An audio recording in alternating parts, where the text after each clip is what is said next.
खरीप हंगामापूर्वी शेतीच्या मशागतीच्या कामांकरता आता डिझेल मिळत नाहीये. शेतकऱ्यांचे हाल होत आहेत. याची दखल घेत मुख्यमंत्री देवेंद्र फडणवीस यांनी शेतकऱ्यांना डिझेल उपलब्ध करून देण्याचे आदेश जिल्हाधिकारी आणि विभागीय आयुक्तांना दिले. पण शेतकऱ्यांच्या नावाखाली जर कोणी साठेबाजी करत असेल तर मात्र त्याच्यावर लक्ष ठेवा असे निर्देशही आहेत. या संदर्भात मी कालच सगळ्या जिल्हाधिकाऱ्यांना आणि विभागीय आयुक्तांना सूचना केलेल्या आहेत. त्या ठिकाणी शेतकऱ्यांना जो काही डिझेल लागेल ते उपलब्ध करून द्या. पण शेतकऱ्यांच्या नावाखाली जर कोणी साठेबाजी करत असेल तर त्याच्यावरही लक्ष ठेवा. कारण काही भागांमध्ये अचानक 20 ते 30% डिझेलचं मागणी, पेट्रोलची मागणी वाढल्याचं दिसत आहे. त्यामुळे दरवर्षी आपल्याला किती लागतं याची आपल्याला माहिती आहे.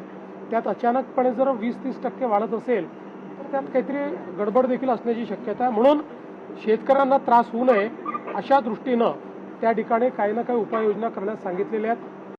पेट्रोल डिझेल संदर्भात कोणतीही टंचाई नसून शेतकऱ्यांनी घाबरून जाऊ नये, तसंच साठा करून ठेवू नये असं आवाहन कृषी मंत्री दत्ता भरणे यांनी केलं आहे. पेट्रोल डिझेल पंप चालकांनी शेतकऱ्यांना कोणतीही अट न घालता ट्रॅक्टर घेऊन आले नाही तरी ड्रममध्ये पेट्रोल द्यावं असं भरणे यांनी सांगितलं.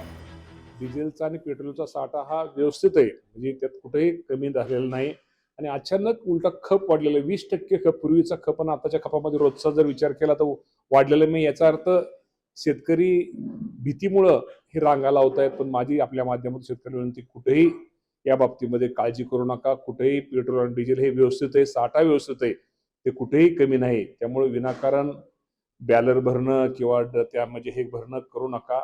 आणि जे शेतकरी येतील त्यांना कुठं सातबाऱ्याची आड घालू नका. त्यांना डिझेल आणि पेट्रोल व्यवस्थित सर्वांनी द्यावं. ड्रम मध्ये दिलं तरी हरकत नाही.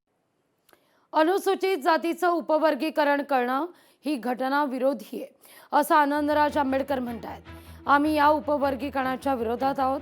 राज्य सरकारनं योग्य जबाबदारी पार पाडली असती तर उपवर्गीकरणाची गरज पडली नसती असं रिपब्लिकन सेनेचे अध्यक्ष आनंदराज आंबेडकर यांनी म्हटलंय. अनुसूचित जाती हा एक समूह आहे. कुठल्याही प्रकारचा भेदभाव होऊ नये ही या इथं असणाऱ्या समूहाची एक मानसिकता आणि त्यासाठी आमचा विरोध आहे. या इथं उपवर्गीकरण हे संविधान विरोधी आहे.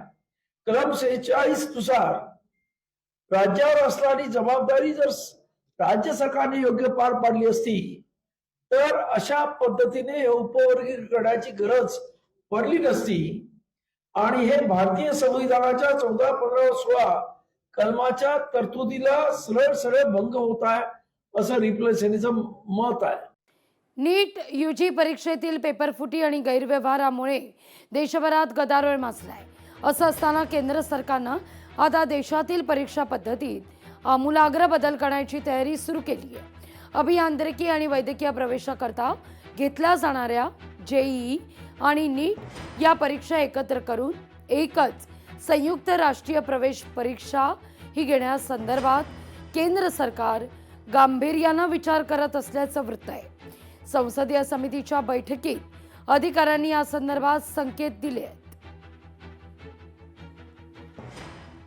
लडाखमध्ये भारतीय लष्कराचं हेलिकॉप्टर कोसळलंय. 3 लष्करी अधिकारी थोडक्यात बचावले. अपघाताचं कारण अस्पष्ट आहे. हेलिकॉप्टरच्या अपघातानंतरचा सेल्फी हा समोर आहे.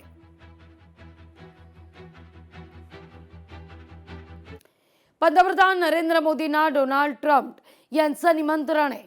पंतप्रधान मोदींना अमेरिकेला भेट देण्याचं निमंत्रण देण्यात आलंय. भारत अमेरिका संबंधातील तणाव कमी करण्याचा हा प्रयत्न आहे का अशी चर्चा या निमित्तानं सुरू आहे.